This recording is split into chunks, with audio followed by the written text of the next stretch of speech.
about, we feel strong in twos. I think that's a great opportunity to kind of show off your skill, what pro player doesn't want to do that? Yeah, you don't always get the chance to just try out something new, whether it is in ones or twos. That's not usually practice. It's more of you put that up on your own time. You're the one screaming that. You're the one taking those tournaments. Now, you have a chance to do it in the same environment you would normally find the rest of your teammates in. So there is opportunities here to build more of a synergy with the rest of your squad. But I am wondering if the physicality will be a factor. As always, Endpoint, very different team than Team Secret. But so far, it has been all of Endpoint that have had control of this ball. They have been putting the pressure on Rogue. It's been up to Rogue to get back to midfield. And this is very crucial, right? The game one we talked about being very, very important here in these series. Of course, honestly, game one's important in any type of series. Sure. But for Rogue here, I don't think they're necessarily favored in this, especially since they're not playing with their full roster. And so if they can keep this one close or even come out with a win, I think Rogue's chances of winning the series just go up astronomically, because I do think Endpoint are more than likely going to sweep the threes, which will probably lead to a victory whether or not Rogue can do anything about it in the ones or twos. Right, and even looking back to Rogue's placements during the charity tournament, of course, they dropped down after losing to Space Station. They got swept. They took out Sonics 3-1. And then they played all mid, and they lost in Game 5. And I was wondering, is this just kind of the way things are going to go for Rogue, so close to over the hurdle, but not quite there? Instead, they have a chance now with a new teammate, at least just for the time being, to potentially right the wrongs and continue a winner's bracket run, which would be something new so far for this amalgamation of the team. But early on, it really just has been Endpoint, kind of controlling the pace. Another shot from Archie, quickly saved by Rogue. And I've been very impressed with the defensive stops of Rogue today, up to Zanil, oftentimes taking the ball to the backboard, down to the sidewall. And I wonder if that will continue against a team like Endpoint. And I don't think Rogue necessarily play a very typical NA style. While obviously every team relies on counterattacks to a certain degree, I do think Rogue, if they are able to, they will press very hard. The issue is they don't have the consistency in that. They do get backed up quite a bit. They get outpaced in a lot of their games, and it makes them look very defensive. But if Rogue can get going, they definitely will put on the pressure. Again, I do think it comes down to that twos mentality of just wanting to put on high pressure and keeping the opposition awkward. Sure. But Rogue doing a good job of just kind of turning away Endpoint here a few times and trying to put on some pressure, as Endpoint have been very slow to kind of keep possession. They've done a good job, but being slow isn't necessarily a negative here in this context. Keeping possession, and making sure that it's tough for Rogue to kind of break out with either boost or the ball. And both teams doing a nice job of just making it more difficult for either side to get a clean possession. And for Rogue, that's a blessing. For Endpoint, it's basically just staying into the play, as Mensanor's will cut it down towards the midfield. Not a lot of boost to continue on. He'll leave it up for Relating Wave on the challenge. But even here, a lot of chip shots that are pulling Rogue off the back line and trying to force players like Zanil and Gyro to take these challenges one-on-one. But they don't have the boost to recover. Immediately back from the sidewall. Relating Wave trying to get a shot. Demo will be there. But nothing else for the moment. Make that 2. Off the defensive end, Rogue trying to stop this push, and they do so. And you really can't give Archie that type of space. I mean, we talked about it a little bit, how strong he is just individually. And Rogue, I think, getting a little taste of that there. And another player to point out, too, we talked about Relating Wave just a little bit, but Metsanaris, he's always just been a rock for every single team he's been on. And one of the most experienced players in the game, as a second touch almost went through for Rogue, looking for follow-up, and Gyro will put it away as Rogue strike first. Sometimes it's a little scary. The ball just kind of hangs around. You're like, is anybody going to come finish this play? Yes, all of us. Thank you. Okay, Gyro is there to put it away. 1-0. And finally, the defense does break, but it doesn't feel like we've burned about 3 minutes a game. It really just came off the opening kickoff, and it's been back and forth since. There's still plenty of time for Endpoint to have a response. And with Relating Wave flying upfield like this and looking for that quick bump onto Zanil, he could open up something nice for Endpoint. Endpoint, again, just going back to Metsanaris before Rogue scored, I do think he's a great rock for them in their threes. Of course. Just high consistency in the midfield and defensively. Archie here putting one off the crossbar, and Endpoint able to tie things up with a minute left to play. That's the danger right there. Is Relating Wave got the second touch, got it around Zanil, and then the small, slight hesitation before the immediate dagger from Archie. And I feel like a lot of people have forgotten just how good Archie is, especially when he closes down towards the goal line. We saw it a lot on Top Lokes when that roster was basically making runs against Vitality, when they were going head-to-head against BDS and BDS's early heydays. that roster was disgusting in large part to Archie, and he has continued to be one of those premier talents that maybe doesn't get the same respect he probably should. And even here, you just see that, yeah, he's good from basically anywhere, but especially when you have to have him close out a goal. Yeah, he's kind of suffering from success a little bit. After RLCSX, he was statistically the best player in the region by a wide margin for most of the season until he kind of went a little cold towards the end. But, you know, since then, it's tough to repeat a performance like that, especially if you're not on a team like PDS, where at least in RLCS, where you were winning almost every single regional. And so for him to put on that type of performance in that type of environment, I mean, that's why he has the name he has. And Metzenaris coming through like the rock he is and dunks Rogue back the other way. Oh, when you got to bet on something late in a game to give you the lead, it was Zanil. Don't think he read it wrong, just kind of got caught where the ball was moving. And at that point, and Metzenaris is flying upfield. You better start praying if you don't already, because it's going to be tough to stop. Quick lead right back as Endpoint will try to hold on for the last 12 or so seconds. And Archie going to take it off the sidewall, and the kickoff gets it around 1, potentially 2. Had 2 resets to go with it, but couldn't find the goal. That one's on target, a little bit wide. Got to keep it up now if you're Rogue. And it will touch. So game 1, Endpoint, and it's Metzenaris who steals it away. Not the worst game for Rogue, if you're a Rogue fan out there. They kept it close. That's what's important. And again, we're going to see another threes game. So Rogue will have to win that one if they don't win this game. But I'm curious, and I was thinking about this, and now that Rogue has officially lost, do you go with the 2s or the 1s?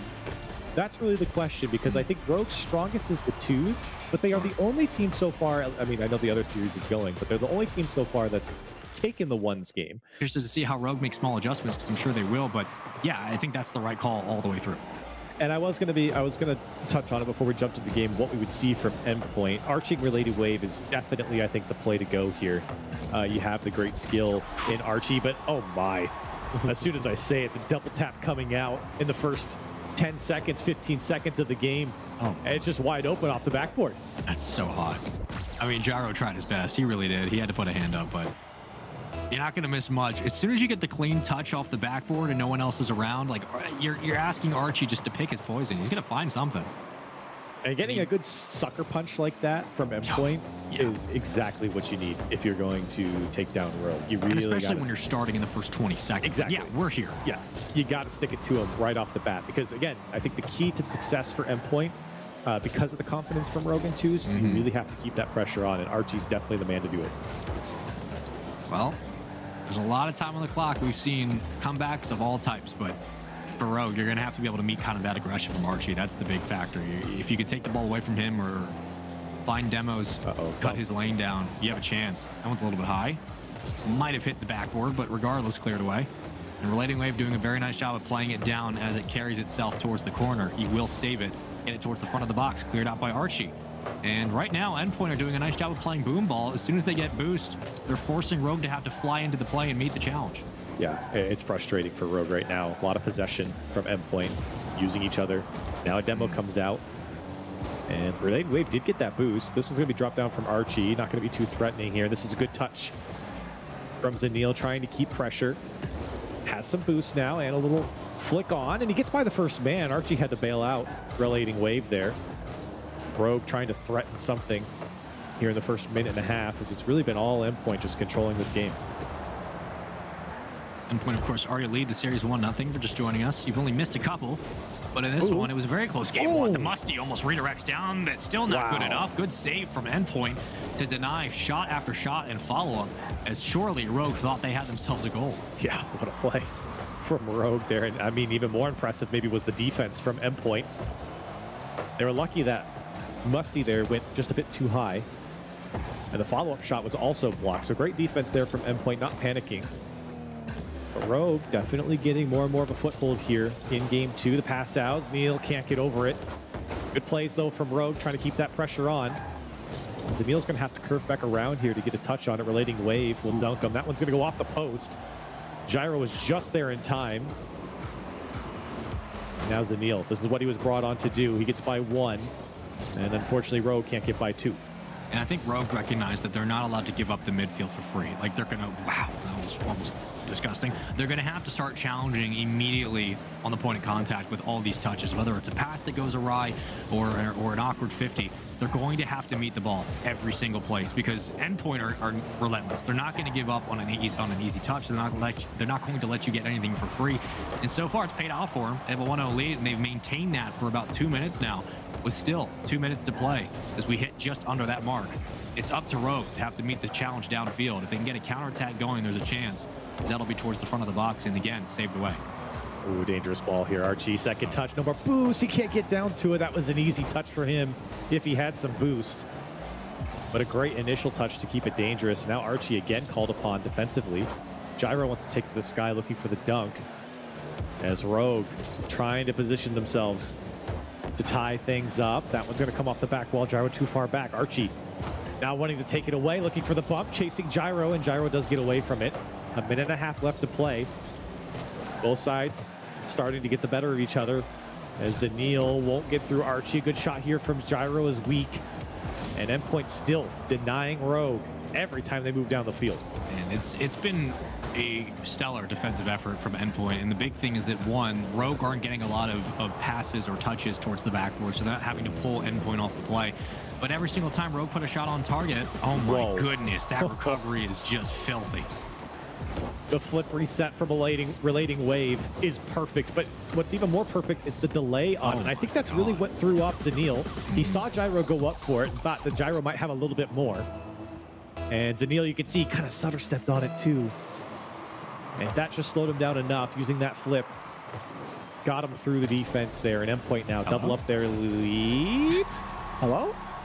Okay. Rogue's here. That's an interesting one. Yeah, so relating wave got slightly bumped, and Gyro takes the boost. That's just okay. Like, you got caught. Cool. Let's go to the next one. So, yeah, I mean, he was definitely getting bullied by Gyro, and then he flipped out, and I don't think he had any more boost because he had 0. Yeah. And that's just awkward to see that one trickle in. When you don't have boost, that's when those will trickle in like that. And I just didn't expect it from that angle. I'm like, okay, maybe no, he does not have it. Okay. But definitely a chance here for Rogue. They're going to need a second touch here. Still dangerous. Looking for follow-up. It's there. A big save, though, from Archie. Once again, defensively, Endpoint coming up huge. These reads have been perfect. They've always had someone in position just to get it clear on the ball. These saves have just been flat-out textbook, as Endpoint have not had to work overtime in the goal. Almost a great pass.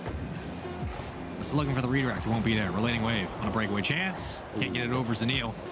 Back to the midfield line. Zanil. Got boost. Just got to get over Archie, but Archie reads it perfectly, and the reads from Endpoint have been so dang good. 3-1 will close out this one, and now Endpoint are up 2-0.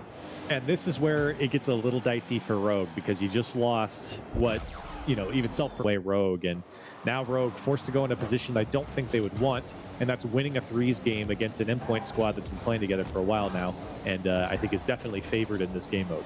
Yeah, and as good as Endpoint are, it really is a bit of a shock that Rogue kind of faltered, at least creatively, with their shot selection in game 2, because, well, the question was, do you put Taroko in for ones, or do you bring in the 2s squad? And 2s is their best game mode by far.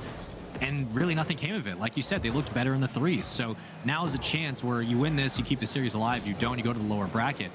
It is a bit surprising. Now, granted, Endpoint could still very easily win this series, but the fact that Rogue have kind of looked a little bit shaken in that 2s is going to potentially play a factor here, as it looks like a dangerous save that eventually leads to a interesting assist towards the back wall, as Zanil will go for the clear, and Archie cutting it down immediately right there, and that's the type of Endpoint offense that you expect. Right back into the play, they immediately get a touch on the ball, and they set themselves up. Oh my goodness. Oh my goodness, Zanil. Oh my goodness. What on earth was that touch? Beautiful pass downfield from Taroko, but look at the flick on from Zanil. The defense cannot react to a shot like that. That's the spark that Rogue needs in this series. Can't hit it any harder. It's 126, so you better start using that and start sparking the engine right now, because I don't know what else you're going to do. As Relating Wave tries to play it toward the backboard and a clear for Rogue before it's quickly cut down, and Metanoris tries to find something, but maybe that is the goal, Crowley. Maybe that's the one thing that all of a sudden Rogue turned it around. You better hope so. If it takes that, it better. Yeah. And I think Endpoint a little stunned by that one, of course, but they definitely have control of the midfield, as they did in the first game. And Feels like they're just chipping away at Rogue, but maybe this one goal could be the difference. Gyro, I think, wanted to pass over to his teammate. Still plenty of time left on the clock. It will not just be a 1-goal difference, if I had to guess. Or at least it'll take more than 1 goal to take down Endpoint if Rogue were to do so. I think a lot of people are looking forward to more 1v1 matches. And from the looks of it, I do think we did get one in the G2 Luminosity matchup. I think Mist was actually put in for G2 against Atomic. So I think that'll be the second ones game that we've gotten so far in this tournament. Rogue and Team Secret, of course, the other one, the first one of this series, or the day, excuse me. And I would love to see Rocky back in the 1v1 again, as he did so well against Team Secret. But they got to get through this threes game, and they're almost halfway through, still holding on to that 1-goal lead. And it's been essentially the same offense for Endpoint. Granted, Rogue's defense is keeping them from getting those second and third touches, which certainly helps, but the midfield pressure's been there. That's a great shot. Diving save there from Zanil, but not enough of the extra tank. He had no boost left, and Archie was right there. Oh, yeah, what are you going to do when Archie's barreling down inside your box? Slots it to the left side. That's a great, just difficult touch there from relating wave to make it tough for Zanil to get the clear. And that's exactly what you want. The setup was there, and Archie was there to collapse, and an easy slot to the left side. And you know he's going to put it away every single time. We're tied up just past halfway. Rogue held on to that lead for a little while, but it might slip away as Endpoint now look to threaten. Here's Zanil again. Oh, what a pass from Taroko. Almost got the back touch as well. And if you're Rogue, you're going to know that. Like, you're going in knowing that they're going to get a goal or two. That's going to be just a common denominator. And now the question is, can you respond? Can you keep them at bay for as long as possible? Because it's been about 2 minutes in this game doing just that. You do eventually concede one, but in the end, it is against Archie. Like, you tip the cap, you go next. Now it's up to Rogue's offense to do more than their defense has done. And again, it's still a tight series, or a series, excuse me, a tight game here in the 3v3. And I think for Rogue, you're getting about as good as you want out of this squad. Zanil already performing the way you would want him as well. And defensively, they've been able to hold on. And a lot of tough attacks coming out from Endpoint. Here's Archie again, calling his own number as Gyro had a perfect read on him. Now Taroko, bit of boost here. Can he get back to it? He tries to dunk it. Good defense here from Endpoint. Still Rogue threatening another one turned away. Endpoint's defense holding on. Good cut down, but immediately challenged and responded by from Endpoint. They're not going to let Rogue clear this ball for free. You're going to have to play it high off the backboard as Rogue do now, but there's Archie for the read. Oh my goodness, no way! No, there is no shot. This dude is human. I looked like he had messed up, but he really just was landing on it the whole time. And you kind of, you sit there wondering where was Rogue, and I think they were kind of confused on what Archie was getting. Yeah. Because it looked like he was going to get the touch, and then he went under and landed on top of it as well. And that's just great misdirection coming out from Archie. He sent the ball far post on a simple pinch. Like, yeah, that dude, when he's playing at his best, he is like top 5 in Europe. That's the Archie that we had watched for months and months and months on end. And if you're seeing him for the first time, you are blessed. The dude is insane, and Metanoris almost made it a 2-goal game for Rogue. On the verge of being swept. They need something here, and they have yet to respond to Archie. Now a chance towards the box, saved. 20 seconds left. Like you said, Rogue just looking for one more opportunity, but this is all they've really had. It's just boom ball straight into the hands of Endpoint every single time. This might be their last go. Zanil off the corner. Follow-up was there, but Endpoint too quick on it. Still Taroko doing a good job of keeping this one dangerous. Tried to play it across, but Tanaris will put an end to it. This one boom downfield. Zanil just getting there in time, but they got to go the length of the field. If you're Rogue, the dunk down will end it. Endpoint in a 3-0 taking down Rogue. And much closer 3-0 than will show up on the stat card, but a 3-0 regardless, and that's a clean and quality win from Endpoint for Rogue. A tough one to lose. You feel like maybe 2 or 3 swings go your way. All of a sudden, it's a completely different series, but that is the caliber of play from people like Archie, man. He just puts the team on his back when he needs to. And for Endpoint, a quality win nonetheless. They continue on in the winner's bracket, and they get themselves on the board first today. They had the